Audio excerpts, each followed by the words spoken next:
Whoosh. Whoosh.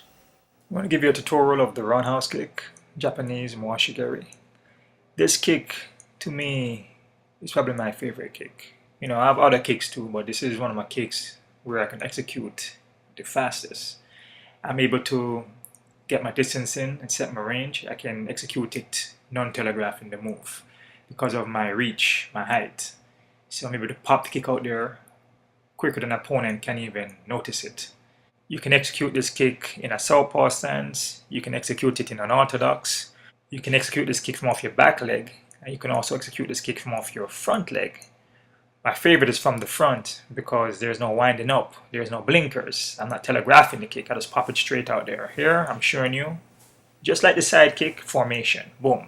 So if you notice my standing leg, the ankle is pivoting. When that ankle twists, that enables my hips to turn over, if you notice. I'm kind of like just having the formation of the kick there. The power is going to come from your feet all the way up to your hips.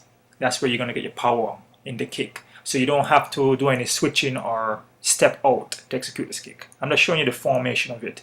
It's good to practice like this slowly, getting the formation of the kick. Proper form, good technique. Work both sides. Work your left and your right, switch your stance. Work unorthodox, work southpaw. Practice to train like that. So whenever you need to fire the kick, you just fire it out without thinking. You don't have to say, oh, I gotta switch to southpaw, I gotta switch to this stance. You just throw the kick from whatever stance you're in. Here, boom. I'm just showing you here, just the twisted motion, boom. So I'm kind of firing the kick out there, but I'm not really. I'm just engaging the hips now. If you notice how the hip turn over. See here, watch again. Here, boom. Yeah, the hip turn over from there, boom. See, you notice? As I said, form is very important. Here I'm showing you the formation. If you notice how that standing leg is pivot all the way to the other side. Bam. Hold the kick out there. This is good training. This will help you with your precision, your balance, your formation. Form is important. This will teach you where to land the kick, where to hit on your opponent. Solar plexus, groin, the side of the knee, the thigh area, tempo. So what you see me doing here is great for warming up too. Great for flexibility. It's also good for stretching also. So it's not just me holding the kick out there and just showing off or just showing the moves. I'm actually warming up for kicking also.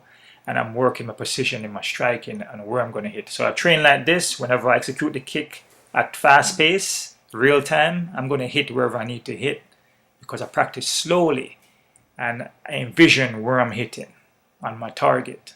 So if I throw that roundhouse kick, I'm not going to miss. I'm going to hit exactly where I'm supposed to hit. You can also use a chair or a stool to hold on to work this technique very slowly. Now I'm going to show you the rotation from an orthodox stance. Kicking from the back leg, I'm going to twist my hips around, ankle turns, and I'm bringing the knee up. The higher I bring the knee, the higher the kick goes. So you notice here, I'm just going to spin around, boom, the knee comes up. Now I'm going to just extend the leg now. Boom, see? Non-telegraphing. There's no initial movements, there's no winding up. It's non-telegraphing the move. So I come again, I'm just going to pivot, knee come up, boom, the leg extends. Just like that. If that kick connects anywhere to tempo, solar plexus, you're going to get knocked out.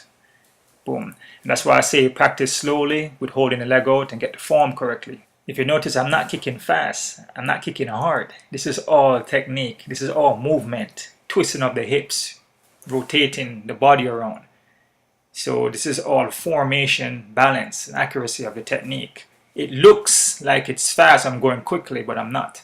Now I'm going to execute it now from the front leg. This is in a southpaw stance. I switch my stance, boom, popping the kick out there straight.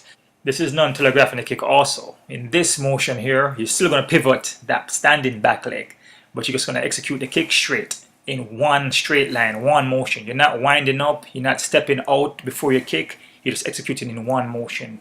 Now I'm going to switch my stance on orthodox. Fire from the back leg now. One motion, boom. If you notice when I'm throwing this kick now, I'm in a straight line. My body pivots around. I'm all the way turned around. I'm not halfway where I'm open. One motion, bam, just like that. I want to get my distance in right, so I'm moving in just a little bit. Distance is there, set my range, bam, just like that. So if you notice my foot, I'm crawling in just a little bit, little baby steps. Distancing is good now because it's going to move back, but it's still in range. So that's how you do this technique. You want to make sure you're in just the right enough distance so you can set your range to hit your target. Always remember if that back leg doesn't rotate, the hip's not going to come around. the rotation of the ankles, the foot, is going to enable the hips to come around. That's where you get your power from. So here, boom, one motion.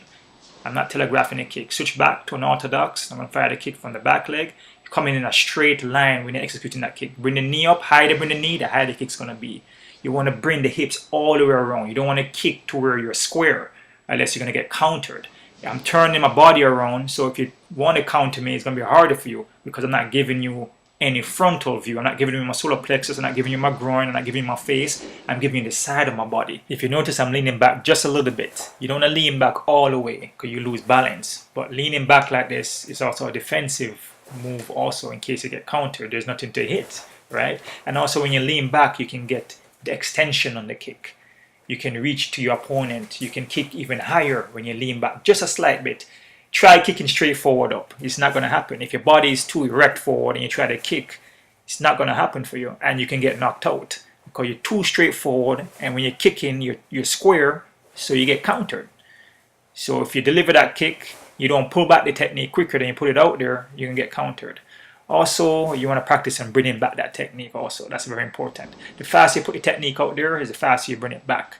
That's basically, as the kick goes out, you're coming back in. That's basically it. You're just pulling back the technique quicker. That's what speed is. Bringing back the technique quicker than you put it out there. Switching my stance, unorthodox. Just throwing the roundhouse, just working it, moving, footwork too important. Here, in, bam, bam, bam. Okay, if you notice this now, I'm moving in. Moving in. He throws a front kick. Touch it one time. I notice he's going to do it again. Touch it and off his front kick, I counter. So basically I'm countering him from off his front kick. So I'm moving on him. Couple steps. This is all footwork, all timing now. He kicks, boom, I notice. Okay? So I get the distance right now. Counter him off of here. Boom. Just like that. The way I also is lead roundhouse kick from my unorthodox stance. I move in. He kicks my hand. I move back just a little bit for defensive purposes. Boom. I know he's going to do the same move again, so I stay right in distance, in range. Boom. Come up and kick. So if he can hit my hand, I know I'll be in the right distance to set my range to execute that roundhouse.